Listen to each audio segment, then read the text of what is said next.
รายการนี้เหมาะสำหรับผู้ชมที่มีอายุ 13 ปีขึ้นไป อาจมีภาพ เสียง หรือเนื้อหาที่ต้องใช้วิจารณญาณในการรับชม ผู้ชมที่มีอายุน้อยกว่า 13 ปีควรได้รับคำแนะนำ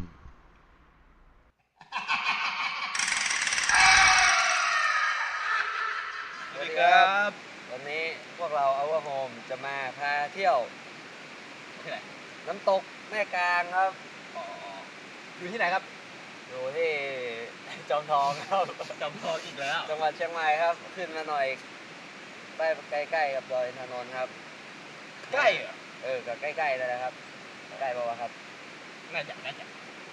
รับไปอะไรครับ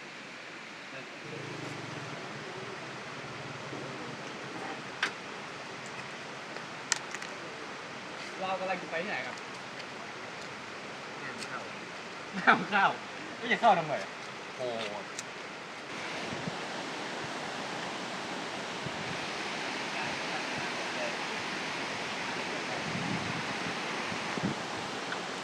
เจอลำธารแล้วแล้วแกจะกินน้ำขึ้นมาเย็นมาอะไรเย็นได้รับน้ำอย่างนี้หรือว่าอุ่นๆเย็นใช้ได้ครับถ้าผมตกไปคุณจะช่วยผมไหมเนี่ยคิดเถอะว่าผมจะไป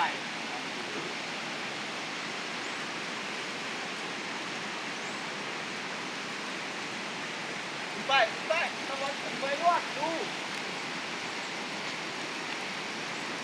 ก่อนมีจริงไหมคือผมไม่เข้าใจว่าติดไปทำไมครับดูแล้วไม่มีจริงเลยระวังกิ่งไม้ร่วงไม่มีกิ่งเลย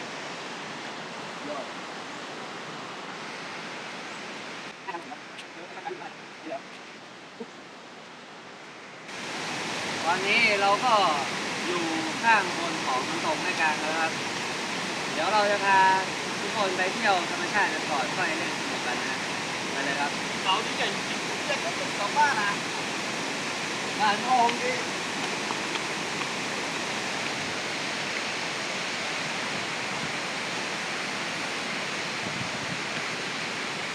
งานดีเลยเหรอครับ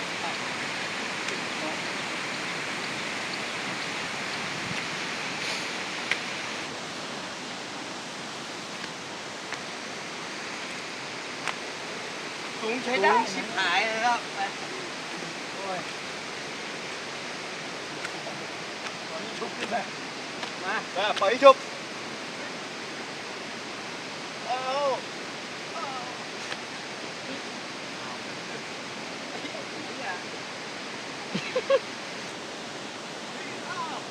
โอ้ยพวกทั้งวันก็ไม่ถึง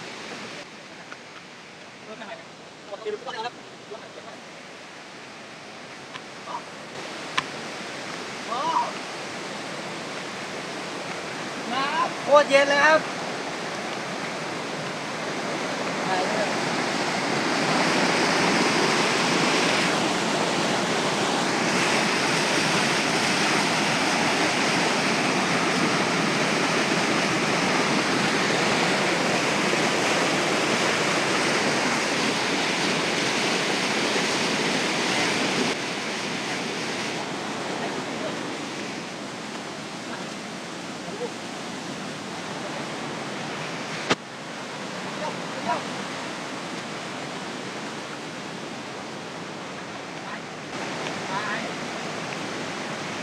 รู้ไหมสิ่งแรกที่ผมคิดคือว่าผมจะทำอะไรผมจะเยี่ยวลงมาเอ๊ะแล้วกูน่ะนั่งดูกูเที่ยว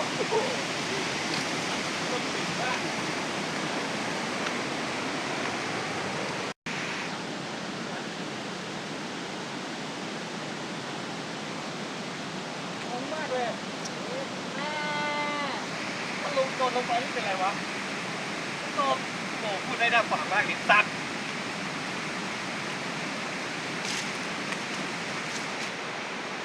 ตอนนี้เราก็ขึ้นมาได้ในระดับหนึ่งแล้วครับแต่ยังไม่สุดอันนี้ก็แวะมาชมหินเป็นชั้นๆครับสวยงามแต่ผมเจอที่น่าสนใจกว่าหินหลังพึ่งหลังพึ่งเดี๋ยว มีภาพอะไรอยู่ตรงนู้นนะครับไม่ป้ายอ๋อไม่ใช่ภาพหรอป้ายมันเขียนว่าภาพโค้งดิมันเขียนว่าภาพโค้งดิมึงก็อ่านดิมึงเขียนว่าอะไรภาพ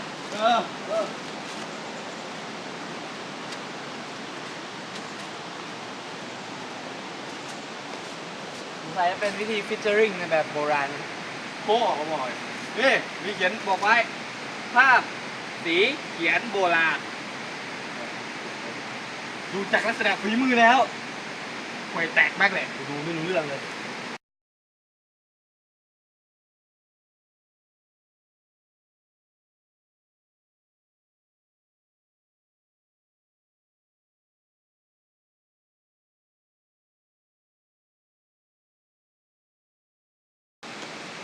ไปกันต่อครับทางอีกจังดาวไก่โอ้เมื่อไหร่แม่งจะพูดแล้วผมว่านี่ยังมาประมาณ1 ใน 4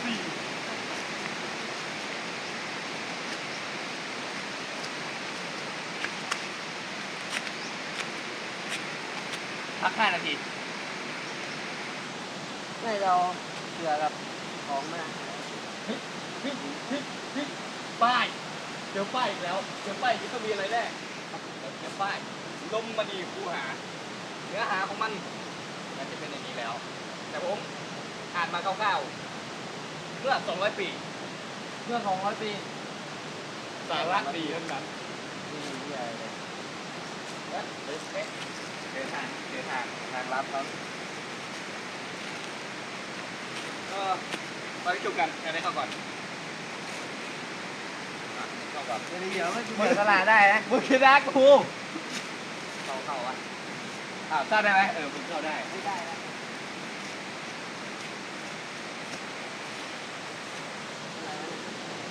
อัตมาไม่เลิกเฟ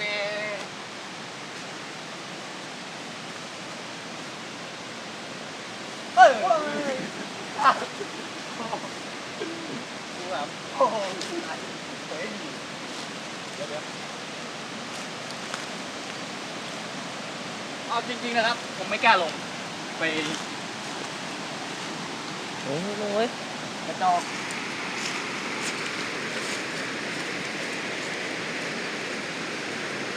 ว่ากูลงได้มึงจะขึ้นได้ว่าลงได้ขึ้นได้ได้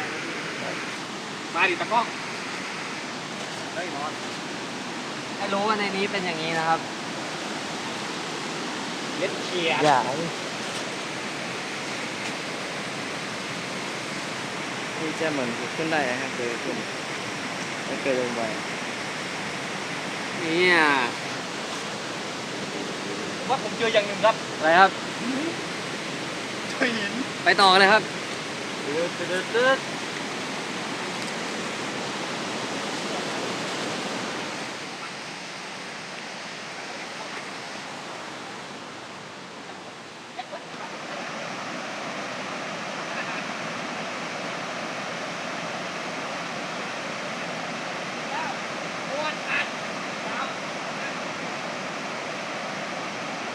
แล้วมึงกลับไปมึงสบายได้เห็นมันก่อนกู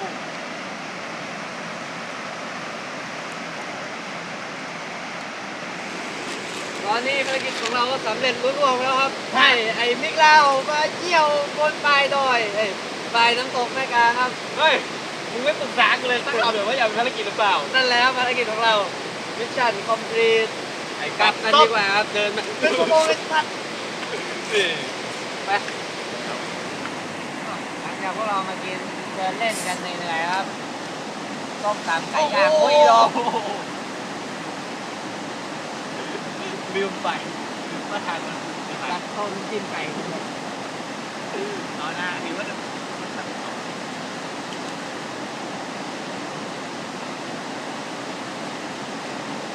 ปั๊บซ่า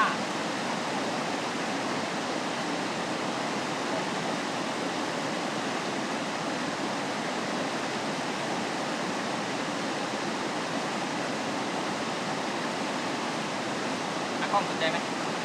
แล้วเมื่อกี้ผมก็ได้ลงไปสำรวจน้ำรอบนึงแล้วครับบริเวณนี้น้ำจะตื้นโดดไม่ได้ตรงนู้นครับลึกนะกลางว่า ขณะนี้ครับนะครับตากล้องครับลงไปแล้ว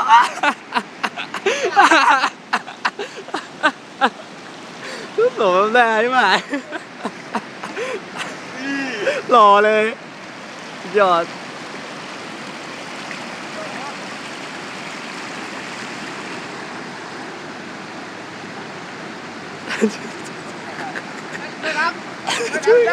ไปตาม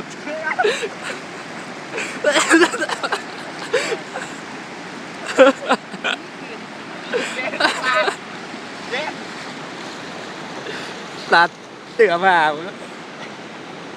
ใครพูดเลยสักไปตอนนี้ก็เล่นน้ำกันก่อนแล้วกัน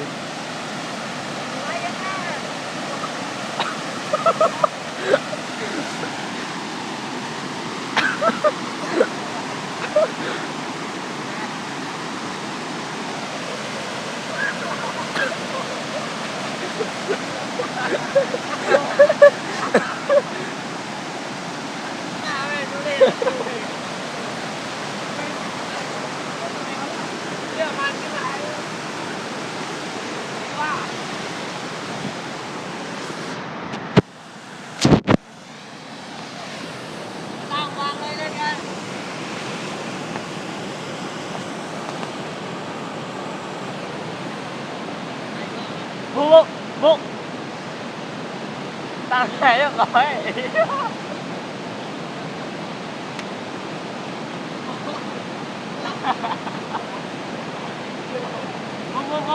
บุกทำได้เงินบุกได้เลยไม่ตัด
ไม่ได้หรอ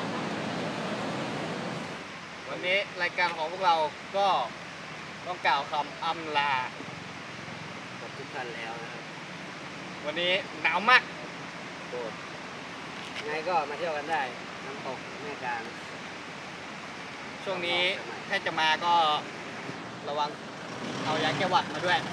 น้ำเย็นมากเจอกันตอนต่อไปครับบ๊ายบาย What the fuck say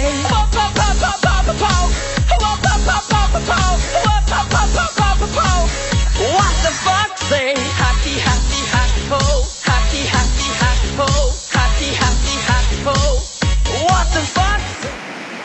ครับภารกิจสุดท้ายครับเล่นน้ำเสร็จแล้วครับหนาวภารกิจถุงน้ำแข็งลาดบนหลังไอ้มิกครับพร้อมไหมครับ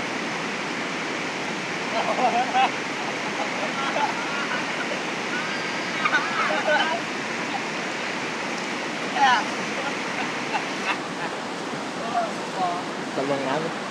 น้ำเลย